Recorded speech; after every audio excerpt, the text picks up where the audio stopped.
बाबा बालकनाथ धाम दियोटसिद्ध उत्तर भारत का प्रसिद्ध धार्मिक स्थल भी हम इसे कहते हैं।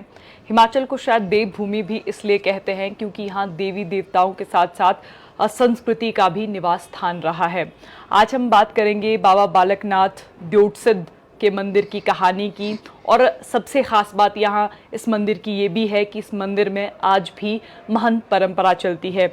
खुद महंत राजेंद्र गिरी जी हमारे साथ हैं। आपका बहुत बहुत स्वागत संवाद भारत में। क्या है ये महंत परंपरा इस मंदिर की, समझाइए ज़रा। यहाँ बाबा बालकनाथ जी का जो इतिहास है तभी से जो है गुरु शिष्य परंपरा चली आ रही है। तो बाबा बालकनाथ जी की जो महंत यहाँ पर परंपरा चले रही कि यहाँ पर एक ही शिष्य चुना जाता है जब भी, और वो हिमाचल से हुए हैं आज तक जितने भी गुरुजन हुए हैं।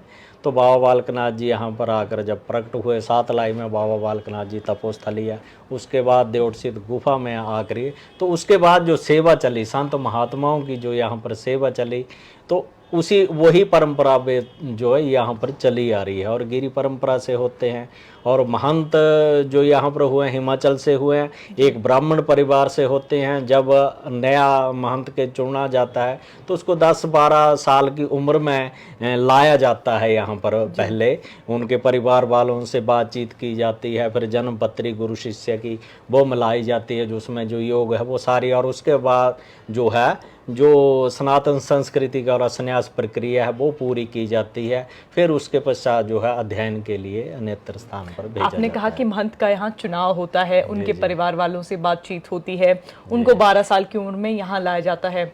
आपके साथ भी ऐसा हुआ था या फिर आपकी क्या इतिहास है? यही हुआ है कि हमारे गुरुजी थे, वो भी यहाँ से हमीरपुर जिला में ही हड़ेटा ग्राम पड़ता है, वहाँ से थे। तो जब उनकी आयु 12-13 साल थी, उनको हमारे उन दादा गुरु थे शक्ति गिरी जी महाराज, उन्होंने शिष्य बनाया था। तो वो वहाँ से आए थे, और उससे पहले जो थे उनके, तो वो ये ऐसे ही चला आ रहा कि उसके पश्चात जो है शिक्षा दीक्षा ग्रहण करने के लिए और यहाँ की नियम पूजा पत्ती परंपरा जो भी है वो सिखाई जाती है। तो बाल रूप में हम अगर किसी को लाते हैं तो उसको अपने अनुसार ढाल सकते हैं। तो क्या नियम और क्या परंपराएं रहती है एक महंत के लिए इस स्थान पर? हमारा बाबा बालकनाथ जी का देखिए गुरु शिष्य जो परंपरा चली है, महंत परंपरा चली है, एक तो उसको जो है आगे से आगे उस परंपरा को चलाए रखना है। उसके लिए हमारी यहाँ जो नियम पत्ती है, पूजा पत्ती है, भक्तजनों से जुड़े रहना, और यहाँ का जो विकास है मंदिर का, और जो यहाँ की सनातन संस्कृति है उसको बढ़ावा देना, और बाबा बालकनाथ जी महाराज जी का प्रचार प्रसार देश में विदेश में, और उनके साथ जो भी भक्तजन जुड़े हैं कि यहाँ पर बाबा जी को कैसे माना जाता, किस रूप में माना जाता, उनका भोग रोड प्रसाद इत्यादि जो सारी व्यवस्थाएं, और भक्तजनों को उनके बारे में बताना, तो वो चीज़ें सारा महंतों का कार्य होता है। इस मंदिर के पहले महंत कौन थे? हमारे जो है लगभग जो है 100 से ज़्यादा महंत, क्योंकि 5वीं और 7वीं शताब्दी का यहाँ पर बाबा बालकनाथ जी का प्रकट होने का जो इतिहास है। तो हमारे पास जो लिखित रूप में है, जो वह किताब आपको देंगे, उसमें लिखा हुआ है 14 महंतों का, तो जो लिखित रूप में प्रमाण है। लेकिन उससे पहले जो है बताया जाता कि कांगड़ा में जो रिकॉर्ड होता था, तो वहाँ पर आग लग गई थी, उसमें वो जल गया था सारा कुछ, इस करके हमारे पास वो नहीं है। लेकिन हमारे यहाँ मठ समाधियाँ नाम का स्थान है नीचे कलवाल पंचायत में, तो वहाँ पर असंख्य समाधियाँ 25-30 समाधियाँ तो उजागर हैं, बनी हुई हैं प्रॉपर। तो और जहाँ पर भी हम वहाँ खुदाई करते हैं, कुछ बनाने करने की कोशिश करते हैं, तो अंदर जो है वहाँ से समाधियाँ ही निकलती हैं। तो उससे वो एक साक्षात प्रमाण है हमारी इस गद्दी परंपरा की, असंख्य गुरुओं की वहाँ पर समाधि है। यहाँ एक बाबा बालकनाथ गुफा भी है जहाँ बाबा बालकनाथ की प्राचीन मूर्ति है। वो मूर्ति यहाँ किसने बनाई थी, कुछ इसके बारे में भी साक्ष्य हैं हमारे पास? हमारे पास जैसे कि प्राचीन परंपरा अनुसार जो है हमारे गुरुजनों ने जो है वहाँ पर मूर्ति स्थापना की थी। कि बाबा बालकनाथ जी का तो इतिहास ऐसे कि सातलाई में आए, सातलाई में फिर उसके पश्चात यहाँ पर गुफा में आकर जो यहाँ पर अंतर ध्यान हो गए थे। तो देवी देवता हैं तो वो तो सूक्ष्म रूप में विचरण करते हैं। तो इस गुफा में यहाँ पर बताया जाता नार सिंह नाम के जो वीर हैं वो यहाँ रहते थे। तो बाबा जी ने उनको आदेश दिया कि आप यहाँ से स्थान खाली करें, ये हमारा स्थान होगा आगे से। तो वहाँ पर यहाँ पर एक ज्योति जली रहती थी, द्योट, अब हमारे जैसे हिमाचल में कहते हैं ड्योटियाँ कहते हैं, दिया जो बना होता है, तो उसका तो दूर तक जो यहाँ उसकी रोशनी जाती थी। फिर लोगों ने देखना शुरू किया यहाँ पर क्यों लाइट है, जैसे जैसे आना चाहिए। फिर तब जाके बाबा जी ने जो है यहाँ दर्शन दिए, बताया कि ये चीज़ें हैं, फिर लोग माने। और अखंड धोना जो अब भी है बाबा जी का, वो चला रहता है, तब से ही चला रहे सदियों से। तो बाबा जी इस गुफा में प्रकट हो गए, मतलब अंतर ध्यान हो गए थे। उसके पश्चात जो उनके अंश थे यहाँ कुछ ना कुछ छोड़ा था, वो चीज़ें थी, तो उनको संभाल कर रखा गया। और फिर जो उनका स्वरूप हमारे गुरुजनों ने देखा, तो वो स्वरूप फिर उनको दिया था, फिर वो मूर्ति रूप में, पिंडी रूप में यहाँ पर स्थापित किया। आपने कहा कि बाबा जी के यहाँ कुछ अंश थे, कुछ अंशों के बारे में बताइए जरा, जो यहाँ जैसा पर कि आज बाबा हमारे साधु संत हैं, महात्मा हैं, तो उनका झोले, चिमटा, पौवे, प्रागण, और उन्होंने अखंड धोना लगाया था, है ना। तो वो चीज़ें थी कि धोना यहाँ पर पहले से उन्होंने लगाया चल रहा था, तो वो चीज़ें थी। तो अंदर जो गुफा है वो बताया जाता कि अब इसका हमने जो है, पहले तो बहुत छोटी थी, और अब इसका सौंदर्यकरण, थोड़ा विस्तारीकरण भी किया। आपने देखा होगा कि अब और अच्छा, और यात्रियों को आने जाने के लिए भी रास्ता अब सुगम किया गया है। तो पीछे जो है वो काफ़ी बड़ा जो है खुली जगह है, और उसके पीछे बताया जाता है कि यहीं से बाबा बालकनाथ जी महाराज कैलाश मानसरोवर या हरिद्वार उसी में सूक्ष्म रूप में विचरण करते थे। तो उसका कोई अंत नहीं है, अनंत नहीं है, कहाँ तक कितनी, कि उससे आगे कोई जा नहीं पाता है। तो मंदिर के ऊपर हम देख रहे थे कि एक और पुराना मंदिर है, ये किसका मंदिर है? वो बाबा बालकनाथ जी महाराज जैसे यहाँ पर आए हैं, है ना, तो उनके वहाँ चरण पड़े थे पहली बार, तो उसको चरण पादुका बोला जाता है। चरण पादुका नाम स्थान है कि उसके पश्चात अब गुफा में गए तो वहाँ पर चरणों के निशान हैं उनके, तो वहाँ पर वो भी है, और शिव मंदिर बना हुआ है। उसी हिसाब से फिर धीरे धीरे कुछ ना कुछ और बना। देखिए, बाबा बालकनाथ चैरिटेबल ट्रस्ट को लेकर बार बार सवाल उठते हैं। कई बार अखबारों की ये टैगलाइन भी होती है कि यहाँ भ्रष्टाचार हुआ, फिर सवाल आता है कि कर्मचारियों को प्रॉपर सैलरी नहीं मिल रही है। कई बार ये भी सुनने में आता है कि यहाँ जो भी धन इकट्ठा होता है उसका यूटिलाइज कहाँ होता है, क्योंकि आज भी हम इस क्षेत्र में घूम रहे थे तो लोग कहते हैं कि इसका कोई भी सार्वजनिक नहीं किया जाता कि कहाँ इस मंदिर के पैसे को यूटिलाइज किया जाता है। देखिए, जब से पहले तो हमारे गुरुजी के पास, हमारे गुरुजनों हमारे पास ही व्यवस्था रहती थी, तो जो भी व्यवस्था होती थी तब भी कमेटी बनी हुई थी, तो सारे कार्य किए जाते। यहाँ पर बिजली नहीं थी, गुरुजी महाराज जी के द्वारा बिजली का यहाँ पर लगाई गई, या पानी की व्यवस्था नहीं थी। नीचे जो है मठ समाधि है, वहाँ से पानी यहाँ पर लाया गया। उसके पश्चात यहाँ पर लंगर भवन नहीं था, तो लंगर 1974 में गुरुजी ने लंगर शुरू किया। फिर 80 के आसपास यहाँ डिग्री कॉलेज, जो कि इसी धर्मशाला में हमारे रहते, यहीं से शुरू किया था कॉलेज। यहाँ पर पहले 1-2 बैच यहाँ पर चले, उसके पश्चात फिर चकमो में जो है वो कॉलेज, डिग्री कॉलेज शुरू किया गया। संस्कृत कॉलेज है वहाँ, और हमारा 100 बेड हॉस्पिटल का गुरुजी ने एक प्लान बनाया था, जिसका नींव पत्थर भी रख दिया था, और स्ट्रक्चर भी बनना शुरू हो गया था, और वो भी बना। और यहाँ जो मूलभूत सुविधाएं हैं तो वो पहले से ही आ चुकी थी, लेकिन आज उसके पश्चात, तुरंत पश्चात जो है यहाँ पर गवर्नमेंट ने जो है मंदिरों का अधिग्रहण किया गया हिमाचल में, हिंदू धार्मिक संस्थान नाम से। तो मंदिरों की व्यवस्था जो सरकार के पास आ गई, और उसमें व्यवस्था ये रही कि जब वो व्यवस्था 87 में एक व्यवस्था की सभी मंदिरों में 20-25-30 लाख रुपए इनकम होती थी, वो डिवाइड भी की जाए, उससे विकास कार्य भी किए जा रहे हैं। और आज के समय में देखिए 30-35 करोड़ से कम किसी मंदिर की इनकम नहीं है। लेकिन अब वो प्रबंधन व्यवस्था अच्छी नहीं रही, क्योंकि वहाँ पर जो खानदानी परंपरा अनुसार लोग थे उनको पीछे कर दिया गया, महंत परंपरा चली आ रही है, तो हमारे जो राइट है उनको खत्म कर दिया गया, और बीच में इंटरफेयर नहीं करने दी गया। मतलब हर चीज को उथल पुथल किया, जिसके कारण जो सारी चीजें रुक गई, और राजनीतिकरण जो मंदिरों का हुआ उसकी वजह से जो है मंदिर के पैसे का सही उपयोग नहीं हो पा रहा है। मेन मुख्य कारण ये है। आज भी जब हम बड़सर में घूम रहे थे तो कुछ लोगों ने बताया कि जो विधायक हैं कई बार उनके द्वारा भी यहाँ ट्रस्टी भेजे जाते हैं। आपसे मैं जानना चाहूंगी इसमें कितनी सच्चाई है, और अगर इसमें सच्चाई है तो वो ट्रस्टी भेजने का उद्देश्य क्या रहता है?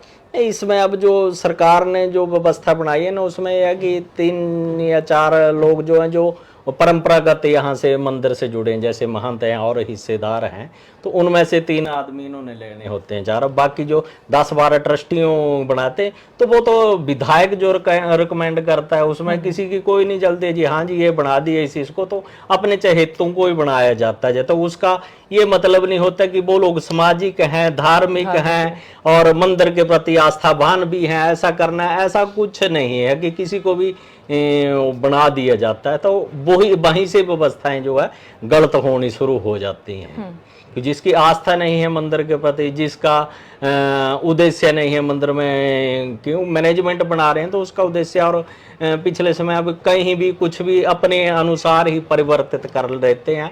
तो कोई बाय लॉज नहीं मंदिर के ऐसे रखे हैं प्रॉपर कि हम ये चीज करें। अधिकारी आते हैं क्या कई बार चेकिंग के लिए, क्योंकि अब प्रशासन के पास इसकी जिम्मेदारी है? अधिकारियों का तो ये है ना, अधिकारी तो आते हैं, अब जैसे डीसी है वो मंदिर कमिश्नर है, एसडीएम जो एरिया का होगा वो मंदिर का चेयरमैन है, और टेम्पल ऑफिसर जो है वो एक तहसीलदार रैंक का जो अधिकारी है उसको यहाँ पर टेम्पल ऑफिसर। लेकिन हमें तो पिछले 10-12 सालों से तो मंदिर अधिकारी भी नहीं मिला, टेम्परेरी उस पर लगा देते हैं कि उन्होंने बाहर भी ड्यूटी देनी है। तो मैंने तो पहले भी मांग की, पिछले 10-15 सालों से यही मांग करता आ रहा हूँ सरकार से कि हमें यहाँ पर HAS IAS अधिकारी यहाँ पर ही दिया जाए, ताकि वो एक मजिस्ट्रेट भी है, सारे लॉ भी जानता है, मैनेजमेंट के बारे में भी जानता है, तो यहाँ हमारी संस्थाएं भी हैं, तो उनको अच्छे तरीके से तो वो तभी चल सकती हैं जब उनको देखने सुनने वाला होता है। अगर वो ये ऐसा नहीं कर सकते, जब गवर्नमेंट ने मंदिर लिए हैं तो उनकी जिम्मेवारी बनती है कि अधिकारी दें, अगर नहीं दे सकते तो मंदिरों को छोड़ दें। आपने अपने विधायक, पूर्व विधायक से ये बात कही थी क्या? मैंने तो मतलब मीडिया के माध्यम से और किसी मतलब लिखित रूप में अधिकारियों को भी, सभी को जो भी है ना राजनीतिक तौर पर भी मैं लिख के देता हूं कि आप ये चीजें करो, और मैं मुद्दे उठाता रहता हूं, लेकिन सभी के अपने अपनी व्यवस्था होती है, ठीक है, तो उसमें नहीं चलता। आपने महंत बनने का निर्णय क्यों लिया? क्या मंदिर की तरफ से आपको चुना गया या स्वयं का निर्णय था? नहीं, हमारे यहाँ ऐसा नहीं है कि मैं चाहूंगा तो मैं महंत बनूंगा, ऐसा कोई नहीं है। मंदिर चाहेगा, मंदिर के अधिकारी चाहेंगे, कर्मचारी चाहेंगे फिर इनको महंत बना। हमारे ऐसी परंपरा है, मैंने पहले बताया कि गुरु शिष्य परंपरा है, तो कौन है कहाँ पर होगा हमें नहीं पता। हम गुरुजी को नहीं जानते थे, गुरुजी अपने गुरुजी को नहीं जानते, उनके पहले उनको नहीं जानते थे। तो ये जो है ये एक मतलब गॉड गिफ्टेड आप उस चीज़ को कहते हैं कि भगवान स्वयं किसको चुनना है, कराना है, तो जब समय आता है तब वैसे समीकरण बनाते हैं, फिर वो बताया जाता है गुरु के बताए कि इस परिवार में, इस घर में ये हैं, तो वहाँ पर फिर खोजबीन शुरू की जाती है, सारा कुछ पता किया जाता है, फिर गुरुजी को आकर बताया जाता है। कि जब हमने तो यहाँ आने से पहले जो गुरुजी को कभी दर्शन भी नहीं किए, बाबा बालक नाथ जी महाराज जी के दरबार पर भी एक आधी बार आए थे, तो ऐसा कोई संपर्क नहीं होता है। तो फिर हमारी तब 10-12 साल की आयु थी, तो हमारे वहाँ के महात्मा थे एक, और कुछ विद्वान पंडित थे, कुछ और लोग थे यहाँ के व्यवस्था के, तो उन्होंने परिवार से बातचीत की भी ऐसे, फिर उन्होंने हमारा हाथ देखा जैसे, फिर जन्मपत्री ली, फिर बातचीत की माता पिता से जी, फिर वो प्रक्रिया चली। उसके बाद हमें अपने परिवार को छोड़ना भी।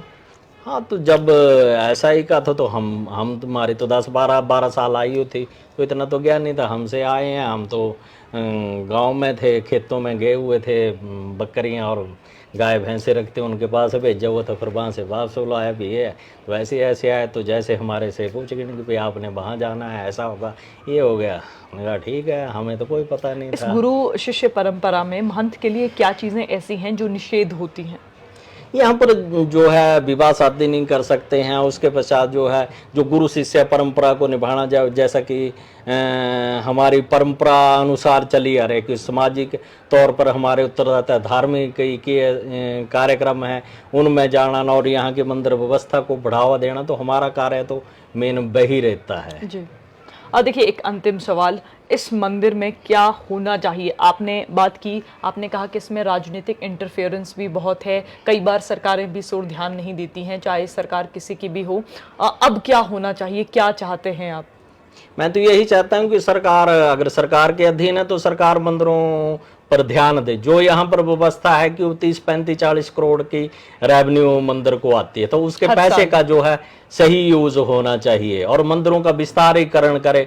मंदिरों के द्वारा धार्मिक सामाजिक कार्य होने चाहिए, संस्थाएं खोली जानी चाहिए। अब हमारी अपनी संस्कृति सनातन संस्कृति को बढ़ावा करने, तो ये सामाजिक कार्य मंदिरों के कार्य हैं। अगर हम नहीं करेंगे तो उन चीजों को कौन करेगा? मंदिर नहीं, धार्मिक संस्थान नहीं करेंगे, धार्मिक आदमी नहीं उस चीज में आएंगे इन्वॉल्व में, तो उनको कौन करेगा? तो जैसा जैसा कि सरकार के द्वारा जो अभी राम मंदिर का निर्माण हुआ, बड़े पीठों वाराणसी वगैरह में और अन्यत्र जगह मंदिरों का, अब केदारनाथ धाम का देखिए तो कितना अच्छा लगता है कि अच्छी सी व्यवस्था उनको बढ़ाया जाए, लोगों को अधिक से अधिक सुविधाएं दी जा रही हैं, वहां पर आना जाना रहना खाना पीना इजी हो रहा है, तो वो चीजें यहाँ भी होनी चाहिए।